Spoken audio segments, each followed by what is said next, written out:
Welcome to my channel.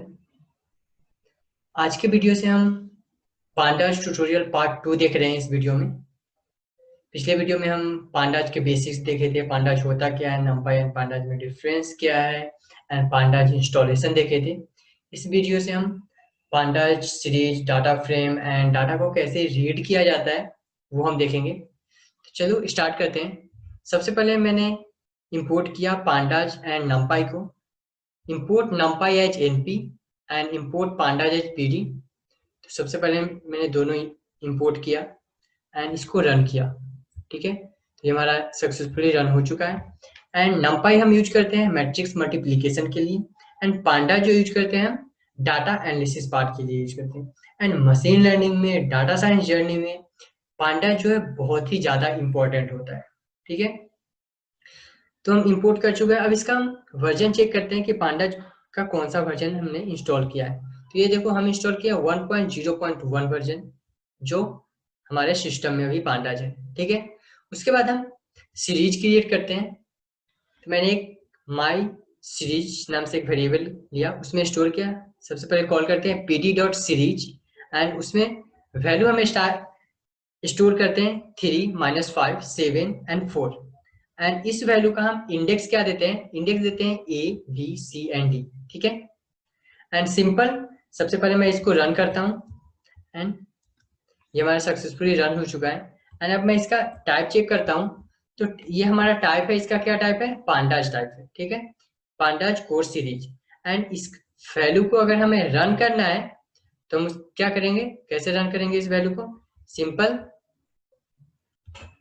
My series. ठीक है, and ये हमारा जो वैल्यू है ये रन हो चुका है। ये देखो, सिंपल एबीसीडी जो है सो हमारा ये इंडेक्स था, एंड जो डाटा था हमारा 3, -5, 7 एंड 4, ये हमारा वैल्यू स्टोर हो चुका है। ठीक है, उसके बाद हम सिंपल पांडा सीरीज क्रिएट कर रहे हैं जिसमें वैल्यू 1 2 3 दे रहे हैं। एंड बाय डिफॉल्ट ये जो हमारा इंडेक्स है 0 1 2 3 ले लिया है। अगर आप इंडेक्स असाइन नहीं करते हो तो सिंपल ये 0 से स्टार्ट हो जाता है। 0 से आप जितना वैल्यू दोगे उतना असाइन होते चला जाता है। ठीक है, नेक्स्ट है दूसरा एक सीरीज हम क्रिएट कर रहे हैं pd.series। एंड इस सीरीज को क्रिएट करने के बाद एक और सीरीज हम क्रिएट कर रहे हैं एंड उसमें हम कैटेगोरिकल वेरिएबल क्या दे रहे हैं, pd.series। उसके अंदर हम ले रहे हैं pd.categorical एंड उसमें हम क्या कर रहे हैं, वैल्यू को स्टोर करें 1 2 3 4। ठीक है, एंड इसका सबसे पहले हम टाइप चेक करें कि इसका टाइप क्या है। तो हमारा इसका टाइप है पांडाज। एंड सिंपल हम प्रिंट अगर करते हैं ACR, तो ये देखो हमारा जो ACR है वो सिंपल 1 2 3 4 4 3 है। मीन्स आप सिंपल या तो pd.series का यूज करके डाटा को स्टोर कर सकते हो या फिर सिंपल pd.categorical वेरिएबल को यूज करके pd.categorical एंड उसके अंदर आप वैल्यू को असाइन कर सकते हो। ठीक है, उसके बाद डाटा फ्रेम। डाटा फ्रेम जो होता है 2 डायमेंशनल डाटा स्ट्रक्चर होता है जिसमें हम डाटा फ्रेम को क्रिएट करते हैं। तो चलो क्रिएट करते हैं। ये एक डिक्शनरी टाइप का होता है। ठीक है, तो सबसे पहले हम डाटा नाम से वेरिएबल लिए, उसमें डिक्शनरी को कॉल करके एंड कंट्री एक कॉलम हम बना रहे हैं। कंट्री कॉलम में हम दे रहे हैं, नाम दे रहे हैं बेलुगिन, इंडिया एंड ब्राजील। इसी तरह से हम कैपिटल एक कॉलम बना रहे हैं जिसमें Brussels, new Delhi and Brasilia. And इसी तरह से पॉपुलेशन दे रहे हैं 1 2 3 4 सॉरी 1234 1234। इसी तरह से हम वैल्यू दे रहे हैं। ठीक है, तो ये हमारा डिक्शनरी क्रिएट हो चुका है। अब हम क्या करते हैं, सिंपल सबसे पहले इसको हम रन करते हैं। ठीक है, डाटा को रन करते हैं। तो ये देखो हमारा 3 कॉलम स्टोर हो चुका है, 3 रो, एंड 3 रो में हमारा जो वैल्यू स्टोर हो चुका है, कंट्री में कंट्री, कैपिटल में कैपिटल एंड पॉपुलेशन में पॉपुलेशन। ठीक है, तो ये हमारा डिक्शनरी क्रिएट हो चुका है। अब उसके बाद हम क्या करते हैं, उसके बाद सिंपल हम डाटा फ्रेम लेते हैं एंड इस डाटा फ्रेम में हम इस डाटा को स्टोर करते हैं। उसका कॉलम्स देते हैं कंट्री, कैपिटल एंड पॉपुलेशन। ठीक है, एंड उसके बाद हम चेक करते हैं इसको, दोनों का सबसे पहले टाइप चेक करते हैं। तो ये दोनों, ये जो है ऊपर वाला जो है डाटा हमारा डिक्शनरी है एंड नीचे वाला जो है हमारा पांडाज में स्टोर हो चुका है। ठीक है, अब इसके बाद हम इसको रन करते हैं डाटा एंड ये देखो जो हमारा पहले यहाँ पे था जो इस तरह से आ रहा था, country name, capital and population. अब जो हमारा कॉलम बन चुका है कंट्री, कैपिटल एंड पॉपुलेशन, जो कि हमने यहाँ पे कॉलम डिफाइन किया है, एंड उसके बाद कॉलम में जो है सो हमारा वैल्यू स्टोर हो चुका है, ठीक है, country name, capital name and population. इस तरह से हम डिक्शनरी को डाटा फ्रेम में चेंज करते हैं, ठीक है। उसके बाद क्या है, उसके बाद हम सिंपल एक डिक्शनरी बना रहे हैं। उस डिक्शनरी में हम नेम ले रहे हैं, नेम में वैल्यू स्टोर कर रहे हैं एंड एज कर रहे हैं, ठीक है। सिंपल उसे प्रिंट कर रहे हैं, ये मैंने प्रिंट कर दिया है सिंपल। ये देखो सिंपल हमारा जो नेम था, नेम में हमारा वैल्यू स्टोर हो चुका है, एज में वैल्यू स्टोर हो चुका है, ठीक है। एंड उसके बाद हम क्या करते हैं, एक दूसरा डाटा डिक्ट नाम से में अपने जो ये मैंने डिक्शनरी बनाया है उस डिक्शनरी को यहाँ पे इसमें स्टोर करता हूँ एंड उसका रेंज दे देता हूँ 4 एंड कॉलम जो है, कॉलम मैंने लिया है नेम और एज, तो इसी तरह से कॉलम यहाँ पे ले रहा हूँ name and age and simple अब इसको प्रिंट कर दे रहा हूँ, ठीक है। मीन्स क्या किया है मैंने, यहाँ पे जो डिक्शनरी मैंने क्रिएट किया है, डिक्शनरी को डाटा फ्रेम में यहाँ पे मैंने चेंज कर दिया, ठीक है। उसके बाद नेक्स्ट क्या करते हैं, ये मैंने ऐसे ही स्टार प्रिंट किया है 50 लाइन का एंड उसके बाद डिक्ट न्यू करके एक नया डिक्शनरी क्रिएट कर रहा हूँ एंड इस डिक्शनरी में मैंने सिंपल इसी तरह से डाटा फ्रेम में इसको स्टोर कर दिया है, ठीक है। एंड उसके बाद डाटा फ्रेम में क्रिएट स्टोर करने के बाद इसको मैं कॉनकैटिनेट मीन्स दोनों को ऐड कर दे रहा हूँ, मीन्स डिक्ट न्यू को एंड डाटा डिक्ट को दोनों को कॉनकैटिनेट कर दे रहा हूँ, मीन्स दोनों को एक साथ जोड़ दे रहा हूँ एंड उसके बाद दोनों को जोड़ने के बाद मैं इसको प्रिंट कर दे रहा हूँ, ठीक है। तो ये देखो हमारा जो आउटपुट है दोनों को जोड़ने के बाद पहले ये था, ठीक है, एंड उसके बाद अब दोनों जुड़ के हमारा जो आउटपुट वैल्यू आ चुका है ये आ चुका है, ठीक है। मीन्स मैंने कॉनकैट फंक्शन का यूज करके डाटा डिक्ट को एंड डाटा न्यू को दोनों को ऐड कर दिया, एक ही डाटा में स्टोर कर दिया है, ठीक है। ये हमारा डिक्शनरी को डाटा फ्रेम में हम इस तरह से चेंज करते हैं, ठीक है। अब उसके बाद हम क्या करते हैं, डाटा को लोड करते हैं। तो पांडाज में हम डिफरेंट तरह के हम डाटा को लोड करते हैं, जैसे कि CSV फाइल को लोड करते हैं, एक्सेल फाइल को लोड करते हैं, SQL फाइल को लोड करते हैं। तो डिफरेंट फाइल को हम पांडाज से डाटा को रीड करते हैं एंड लोड करते हैं, ठीक है।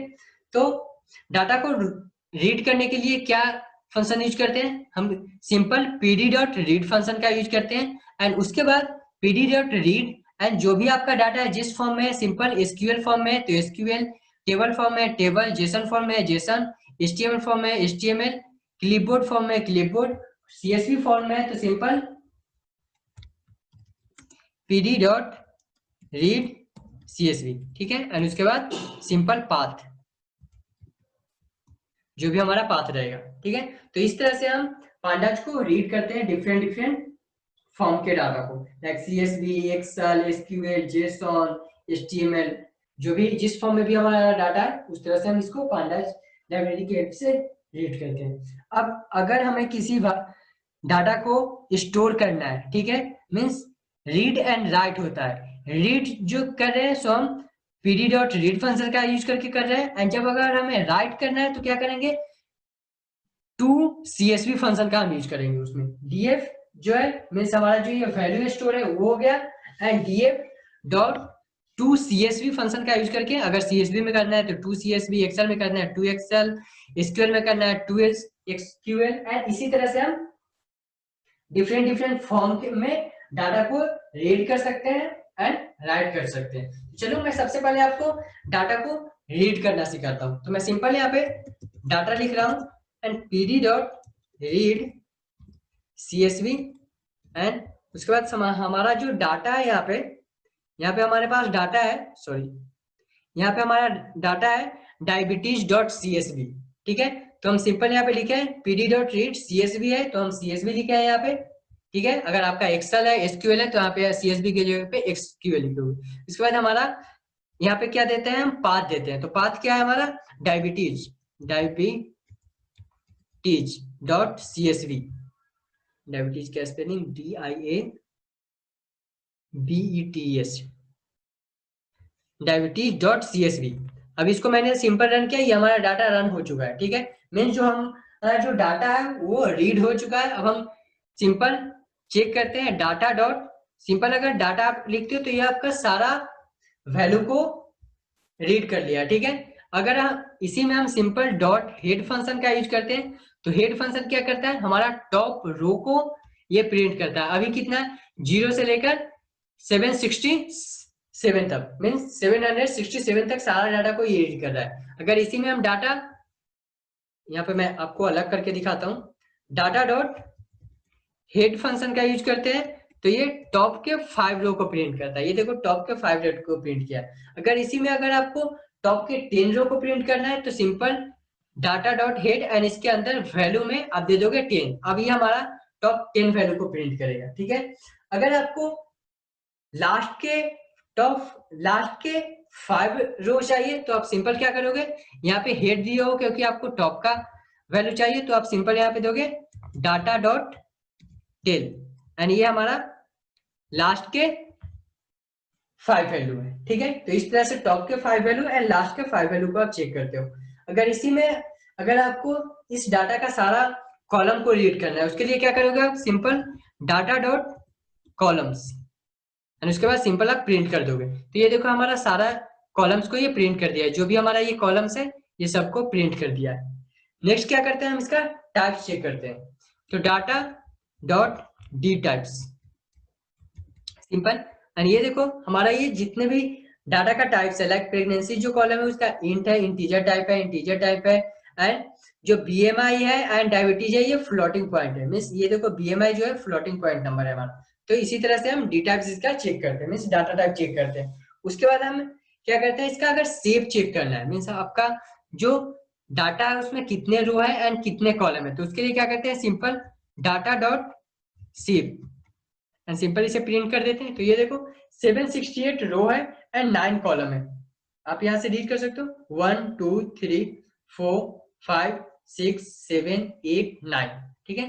तो 9 कॉलम है एंड 768 कॉलम है। उसके बाद क्या है, अगर आपको इस डाटा का सारा इंफॉर्मेशन चाहिए वो कैसे चेक करोगे, तो simple data dot info and उसके बाद इसको हम रन कर देंगे। ये देखो ये हमारा सारा डाटा का इंफॉर्मेशन दे दिया है, मींस जो आपका डाटा है वो पांडाज में है। उसके बाद टोटल कॉलम्स 9 है, ठीक है। एंड जो आपके रो कॉलम्स नेम है वो ये है एंड कॉलम्स का जो वैल्यू कितना है, मींस रो कितना है 768 है। कोई भी वैल्यू नल है या नहीं, तो ये दिख रहा है नॉन नल, मींस 768 रो है, कोई भी नल वैल्यू नहीं है। एंड डी टाइप कितना है, int 64 and floating point number, ठीक है, इंटीजर और फ्लोटिंग पॉइंट। तो ये डाटा डॉट इन्फो जो है हमारा सारे डाटा का इंफॉर्मेशन देता है। अब एक और है data describe, data dot describe. अब डिस्क्राइब फंक्शन क्या करता है, sorry, data dot describe function क्या करता है, ये आपके डाटा का सारा डिस्क्रिप्शन देता है। Means data dot describe means आपके सारा का कितना, like a minimum value, maximum value, standard deviation, mean, count and percentile, like 25 percentile, 50 percentile and 75 percentile. इस तरह से सारा इंफॉर्मेशन, सारा डिस्क्रिप्शन दे देता है हमारे डाटा का। तो इस तरह से हम डाटा को रीड करते हैं, डाटा को राइट करते हैं एंड डाटा फ्रेम को डिक्शनरी को डाटा फ्रेम में चेंज करते हैं, ठीक है। तो इस वीडियो में इतना ही दोस्तों। Please like and subscribe my channel. Thank you.